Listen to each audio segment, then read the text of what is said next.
Can a keyboard be as powerful as a missile?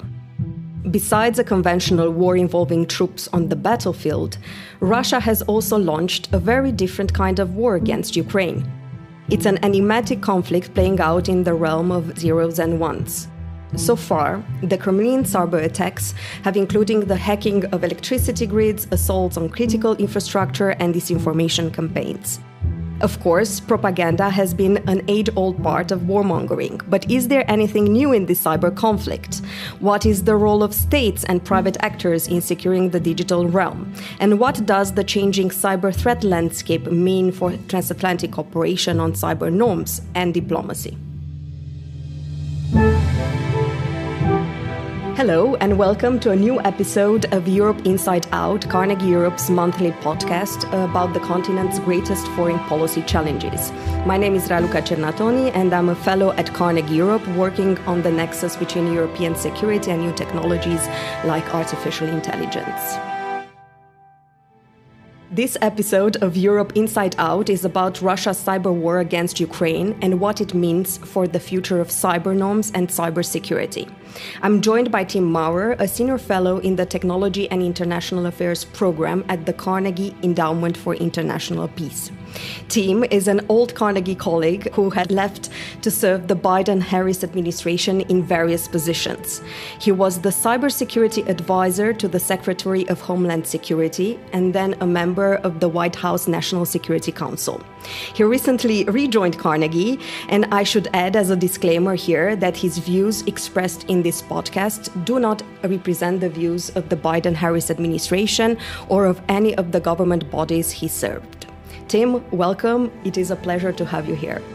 Thank you. It's great to be here with you today. Let's get right into the topic of today's episode, in which we are going to take a closer look at how is Russia's war on Ukraine transforming the cyber threat landscape. So, Tim, when it comes to Russia's war against Ukraine, is it really reshaping the concepts of war and sovereignty in cyberspace?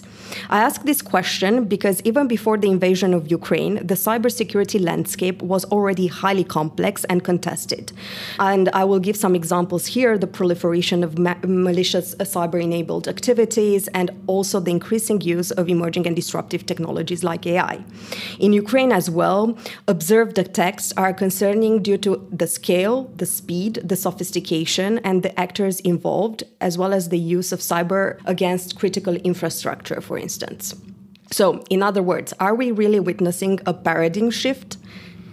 It's a great question, Raluca, and I think we're now at a point where if we look back, not just at the last now 2 years since the further invasion of the Kremlin, but actually going back to the events we've witnessed since 2014, that the type of malicious cyber activity that has occurred in Ukraine is a good case study to assess how cyber attacks actually play out, one, in an actual conflict, and how they're merged with other tools of the military and how they can actually have an impact. I would perhaps distinguish between three different dimensions.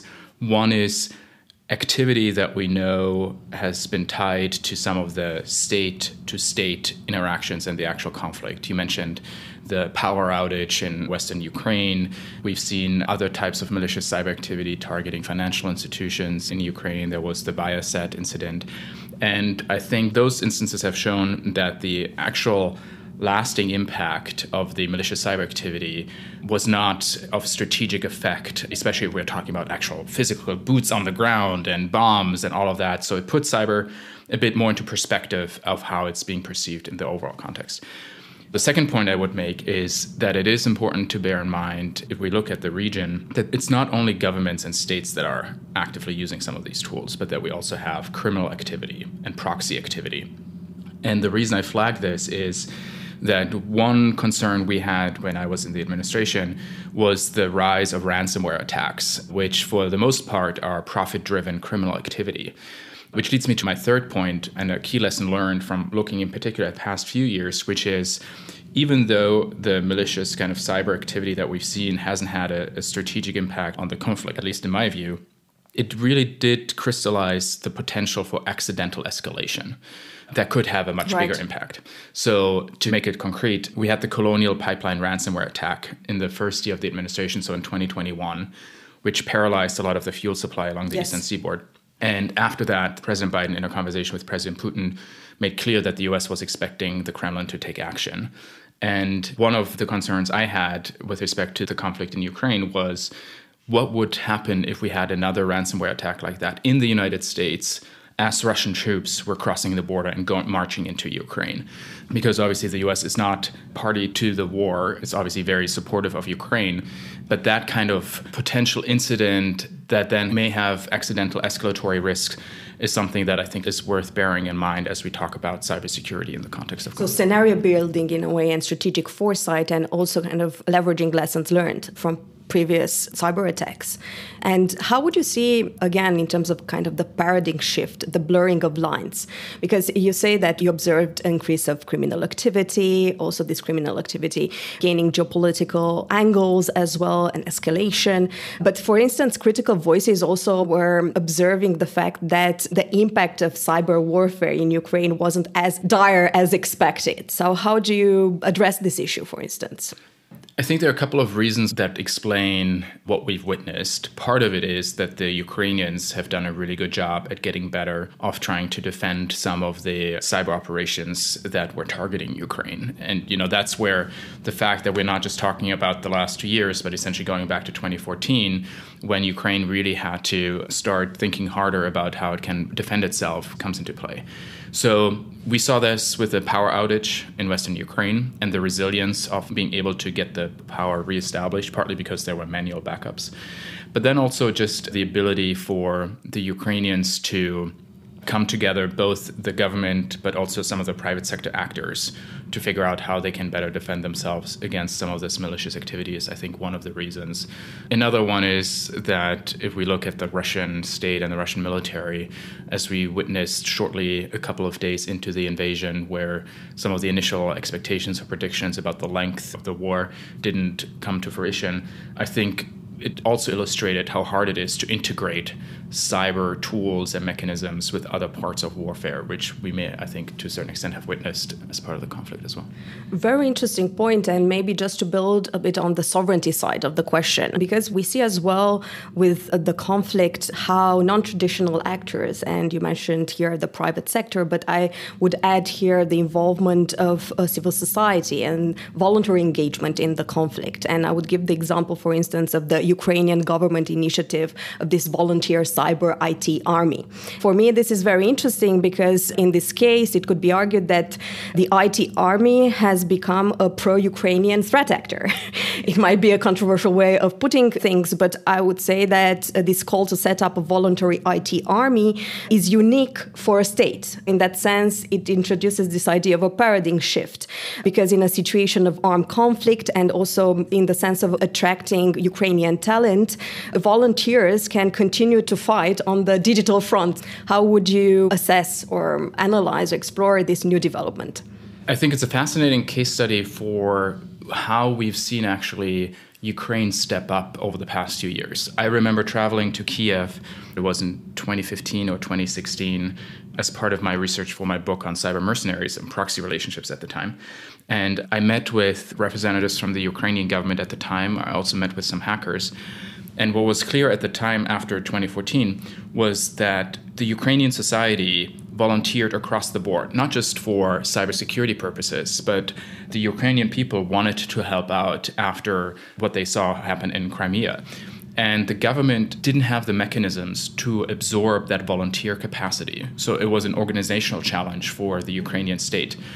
And what we, I think, have now seen in the past 2 years is that the government has had enough time to think through how it can actually make better use of this volunteer capacity. And we've now seen that play out.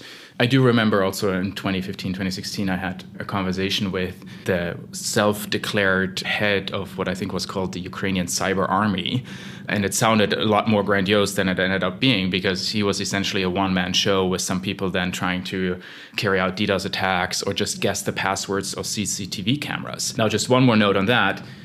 Looking at the actual invasion, if you are able to gain access to a CCTV camera in an occupied territory and you can witness troop movements, that could actually be something of interest to the military. But it's not the kind of cyber attack that we think of in the traditional sense. Yeah, sometimes more in the academic literature, people refer to cyber Pearl Harbor. Yes. But it's really interesting to also note from an international law perspective, how would you assess, for instance, this role of the IT army as an active actor in the conflict? How should we think about it?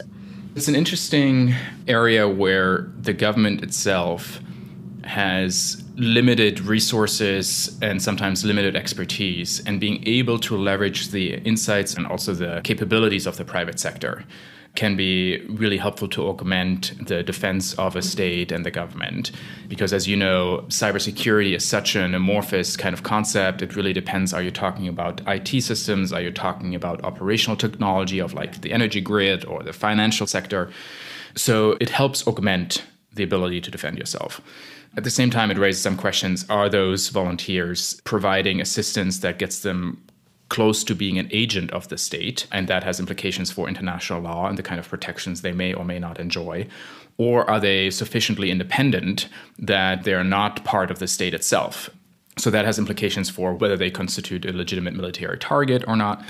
One of the most fascinating recent developments is that the International Committee of the Red Cross has put out a set of principles, or actually they're based on existing principles, but has clarified how the Red Cross sees existing international humanitarian law apply to hacktivist groups, with a set of principles that it hopes these hacktivist groups will embrace.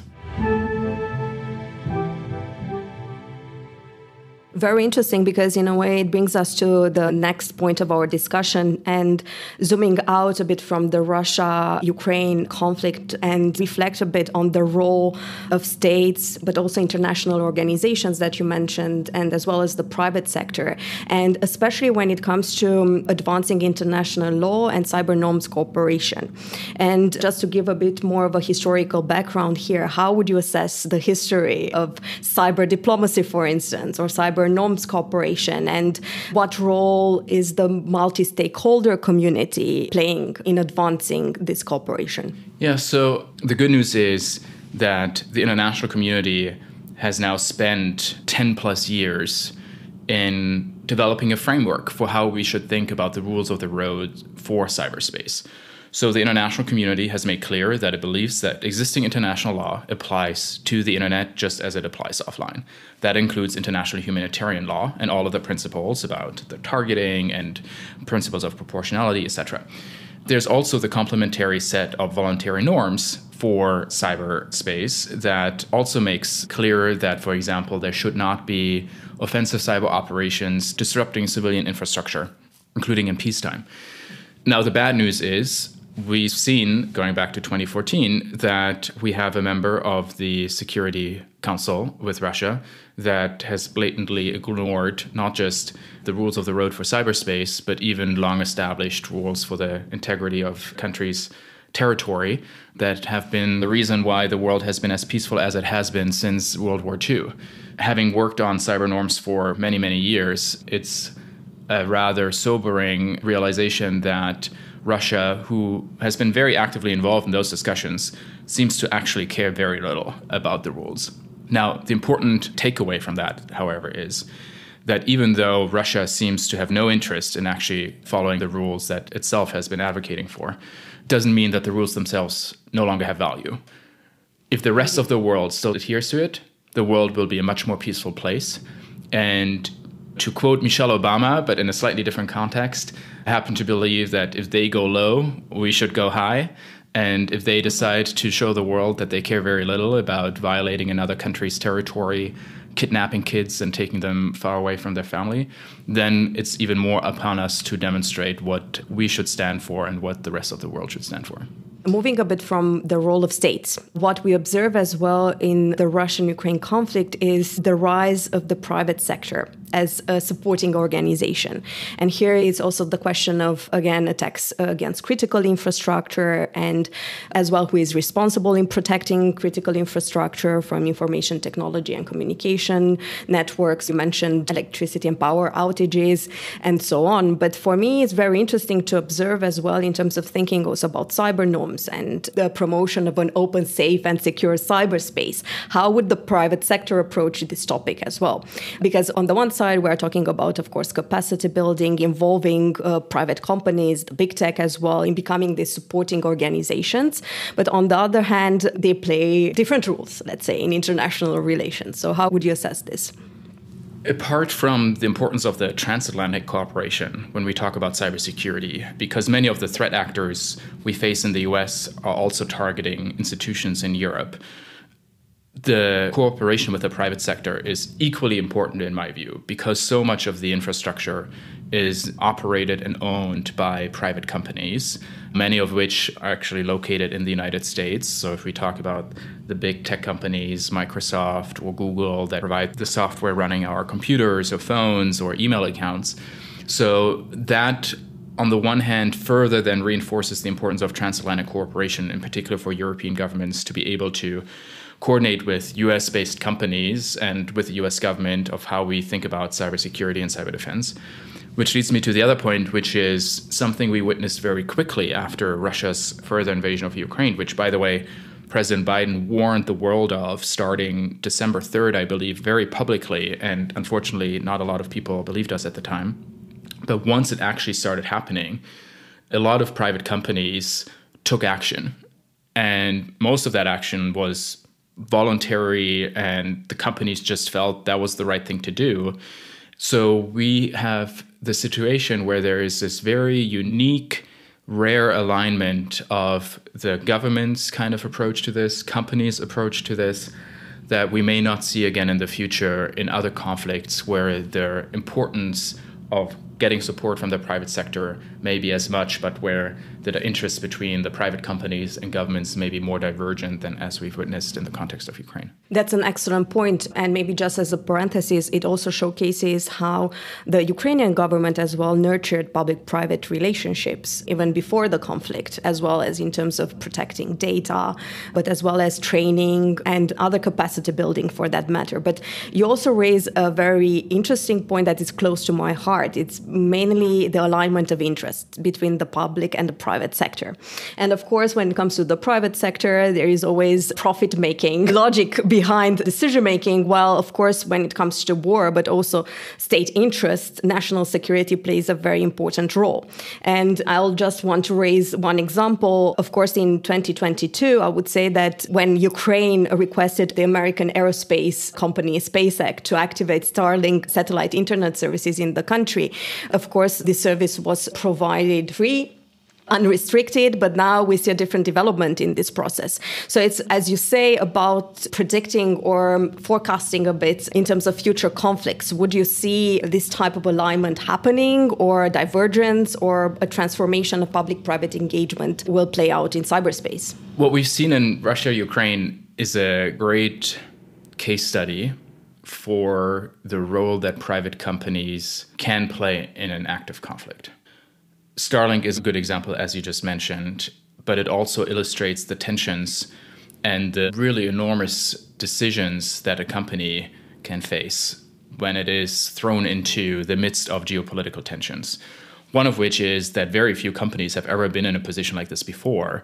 And a lot of the mechanisms governments have, or the reflections and institutional knowledge of how to weigh different trade-offs, how to manage escalatory risk, how to assess the potential reaction of another party. That's very unique and very novel, I think, to a lot of companies, which demonstrates also the importance for why companies, I think, need to have some sort of engagement with the government to be able to coordinate.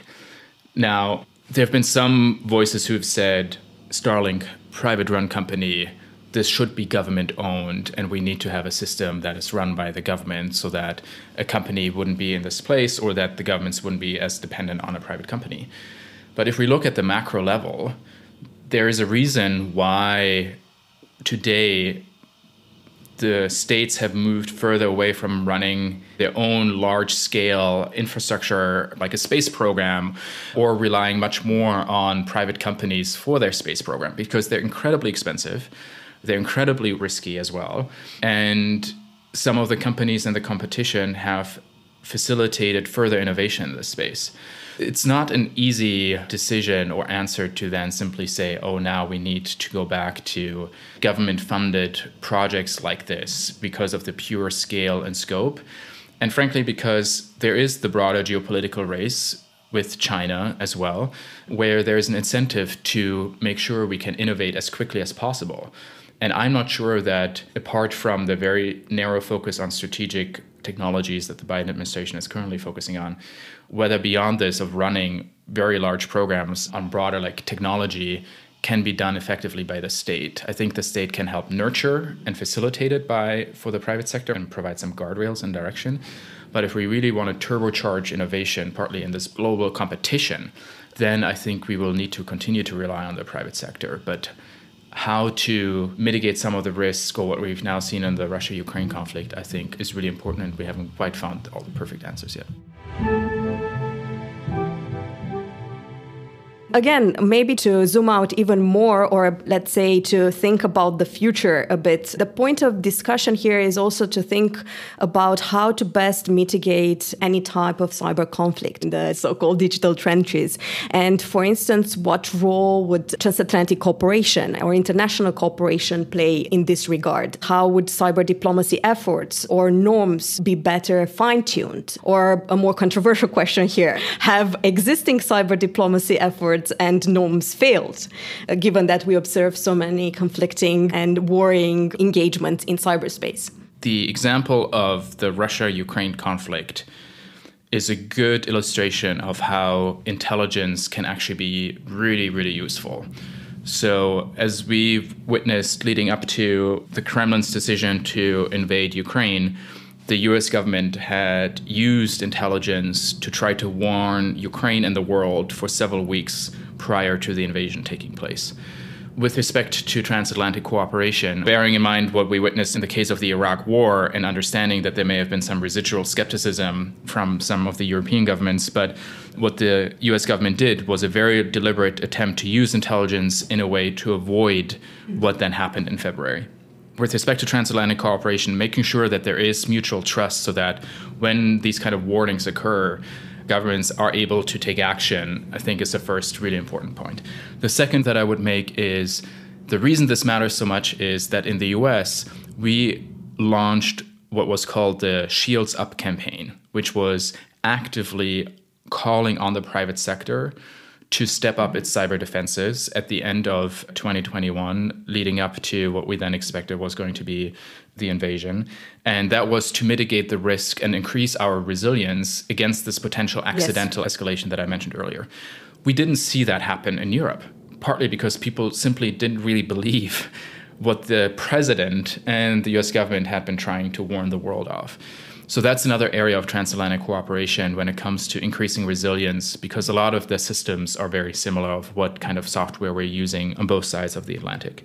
And then the third piece I would say, as it relates to AI, and one of the potential short-term risks how attackers can use it is AI is helping to break down language barriers. So you could see criminal activity leveraging the ability to be better at spear phishing, because they can now write an email that looks actually like it's been written in Romanian or German or French.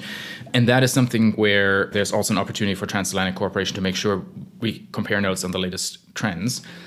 And then the last point I would make is that we need to make sure that the EU and NATO and Europe is thinking about emerging technologies and has frameworks in place so that it facilitates transatlantic cooperation, because we in the US already have put a lot of thinking into that, and there are new strategies and frameworks come out. And if Europe doesn't have those, it makes cooperation so much harder. So to unpack this, I would say there are three layers. One, trust. Then there is the second layer, the capacity, intelligence, and also capacity in terms of capabilities. But then the third layer would be as well to really, really align in terms of interoperability interoperability, which is another very important term here. But maybe just to unpack a bit the transatlantic cooperation, because we have different formats. We talk a lot about EU-NATO cooperation. I would also note here there is the EU-US cybersecurity dialogue that addresses more the threat assessment landscape, but also issues related to the protection of critical infrastructures. And more recently, we also have the EU-US Trade and Technology Council. So what format would be better suited, for instance, to enhance cooperation, either in terms of interoperability, intelligence sharing, trust building as well, in terms of venues for socialization, but also exchange of information and practices?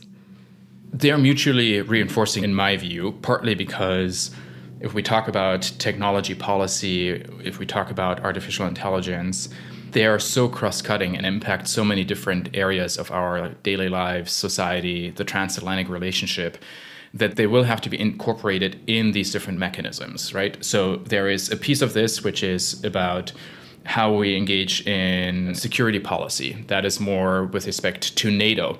At the same time, if we look at the Russia-Ukraine conflict, the importance of export controls and how we engage actually from an economic perspective and instruments of economic statecraft became incredibly important. And that's obviously much more of an EU question. So I don't think there is the one kind of to rule them all. It was very clear that with respect to tech policy, there was a gap with respect to existing channels, which is why the Trade and Technology Council was created. And I know there's been a lot of criticism about the process, but to me, the test really is, if the TTC wouldn't exist, would the world be better off? And I can assure you the voices who are currently critical would then be calling for something like the TTC. So I think the question is rather, how can we improve the TTC?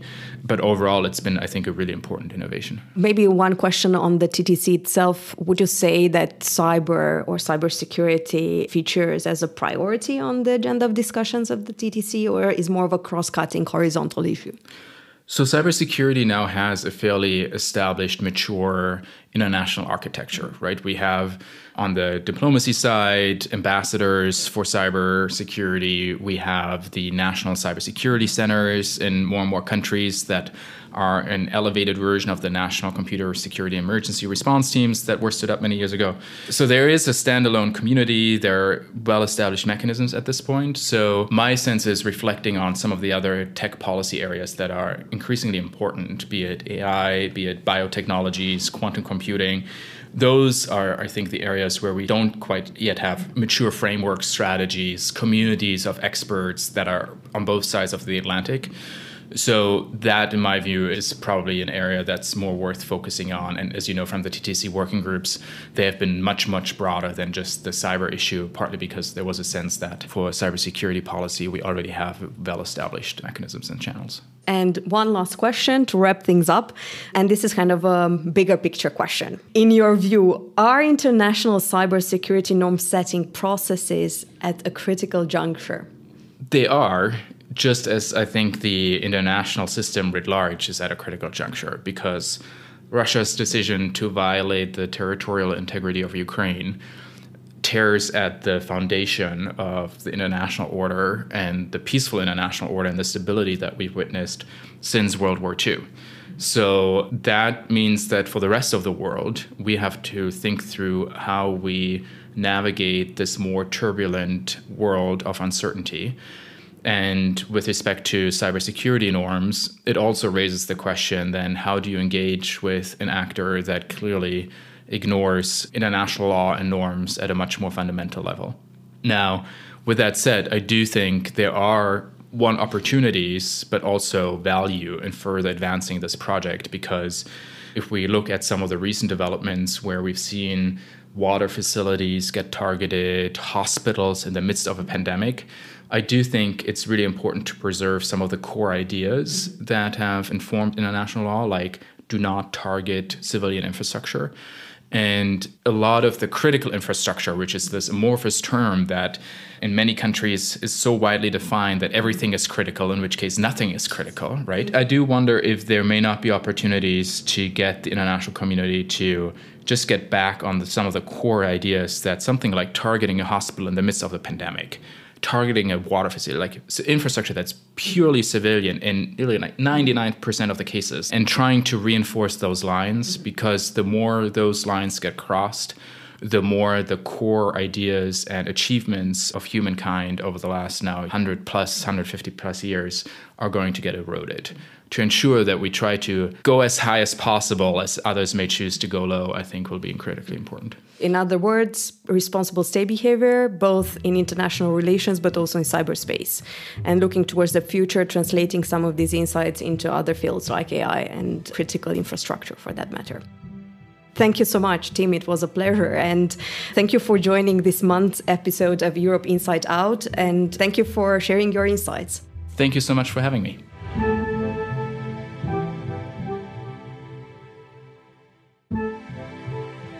For those who are interested in learning more about cybersecurity, technology, and international affairs, I encourage you to follow Carnegie Europe's work.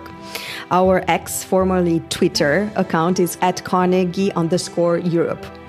You can find me also at Csernatoni, that is at RCSERNATONI. And also you can find Tim at Maurer Tim, that is at MAURERTIM.